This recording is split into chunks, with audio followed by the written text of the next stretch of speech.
Resolution 4, I will tell stories. And stories have been getting a lot of attention over the last couple of years for marketing purposes. They're really important for our institution. Now, stories are one of those basic human activities, and yes, I put some cavemen on the slide there. It goes that far back. It's one of those basic ways that we establish emotional connections between each other interpersonally, and it's a way that we can start to have people form emotional connections with our institutions, between our institutions and our readers.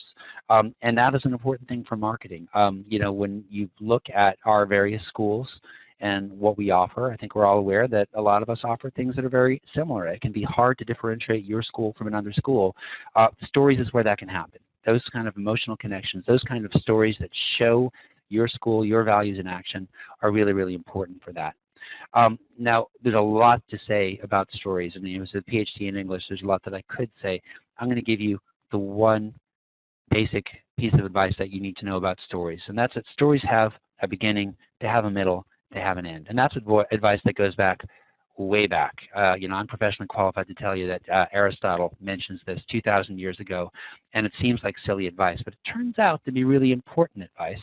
And just to give you an example, and go with the holiday theme here, I've got basically the beginning, the middle, and end of Scrooge, A Christmas Carol by Charles Dickens, taken down to its most basics here, right? We have a beginning. Scrooge is Scrooge. He doesn't want to celebrate Christmas. He is very stingy with his money. We have a middle in which Scrooge is visited by various ghosts, and we have an end after which Scrooge is reformed and acts very differently. That structure is repeated in so many stories. And start looking at Hollywood movies. Look at Star Wars, just the first trilogy. Please ignore the second one. All those movies have a beginning, a middle, and then, in fact, the three parts of them together have a beginning, a middle, and an end. And what's important about the middle is that in that middle, something bad happens. And that's one of the key parts of stories. It gets a little bit tricky for marketing, but it isn't a story until something bad happens. And then we recover from that. So the key for telling marketing stories is there has to be some kind of middle part. There has to be some sort of setback in the middle. And of course, it may be your institution that comes in at the end and makes things better, or your student who makes things better.